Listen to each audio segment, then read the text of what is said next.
அதிர்ஷ்டம் நியூஸ்க்கு வரவேற்கிறோம். மீண்டும் சர்ச்சையான உதயநிதி வெளுத்துவிட்ட ஜுவி. என்ன நடந்தது? கடந்த ஞாயிற்றுக்கிழமை புதிய திராவிடர் கழகம் அப்படின்னு ஒரு கட்சி ஏற்பாடு செஞ்ச விழால உதயநிதி பேசுறாரு.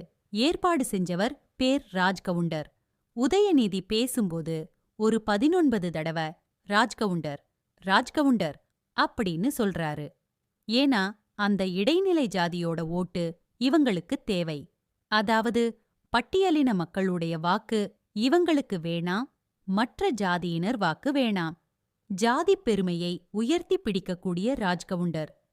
ஏன்னா அவர் என்ன சொல்றாருன்னா, நாங்க எல்லாம் ஆண்ட பரம்பரை, பவானி சாகர்ல வந்து தனித் தொகுதியா கொடுத்துட்டாங்க. எங்க மக்கள் கோபத்துல இருக்கிறாங்க, விரக்தியில இருக்கிறாங்க அப்படின்னு சொல்றாரு. உதயநிதி என்ன சொல்லியிருக்கணும்? ஜாதிவாரி கணக்கெடுப்பை நடத்தி எல்லா சமூகங்களுக்கும் உரிய பிரதிநிதித்துவம் கொடுக்கிறோம், அதுதான் திராவிட மாடல் அப்படின்னு சொல்லியிருக்கணும். ஆனா இவர் என்ன பண்றாரு? அந்த பேச்சை ஊக்குவிக்கும் விதமாக துணை முதல்வர் நடந்து கொண்டார். செந்தில் பாலாஜி ஏற்பாடு செய்த இந்த நிகழ்ச்சி திமுகவுக்கு மற்ற சமூகங்களின் வாக்கை இழக்கப் போறாங்க. இது தெரிஞ்சு பண்றாங்களா, தெரியாம பண்றாங்களான்னு தெரியல. ஏன்னா ராஜ்கவுண்டர் பேசின வார்த்தை நாங்க எல்லாம் ஆண்ட பரம்பரை. குறிப்பா பாத்தீங்கன்னா, தாலுகா ஆபீஸ் போனா ஜாதிச் சான்றிதழ் கேக்குறாங்க, ஸ்கூல்ல போனா ஜாதிச் சான்றிதழ் கேக்குறாங்க. எப்படி ஜாதியை ஒழிக்க முடியும்? முதல்ல அத நிறுத்துங்க அப்படின்னு.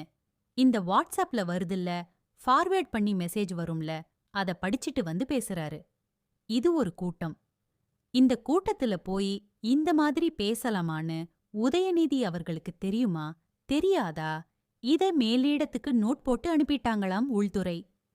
பெண் நிறுவனம் இதே மாதிரி உதயநிதி பேசிக்கிட்டு இருந்தா வாக்குகளை இழப்போம் அப்படின்னு சொன்னதுனால மேலிடம் என்ன பேசுறதுன்னு தெரியாம முழிச்சிட்டு இருக்கிறாங்க. ஒரு பக்கம் மருமகன், இன்னொரு பக்கம் வாரிசு. தவித்துக் கொண்டிருக்கிறது மேலிடம். ராஜா வீட்டு கண்ணுக்குட்டி அப்படிங்கிற போர்வையில உதயநிதி அவர்கள் என்ன வேணா பேசலாம்னு பேசிட்டு இருக்கிறாரு. இது அவங்க கட்சிக்குள்ளேயே பெரிய சர்ச்சையா இருக்கு. இத பத்தி உங்க கருத்தைச் சொல்லுங்க.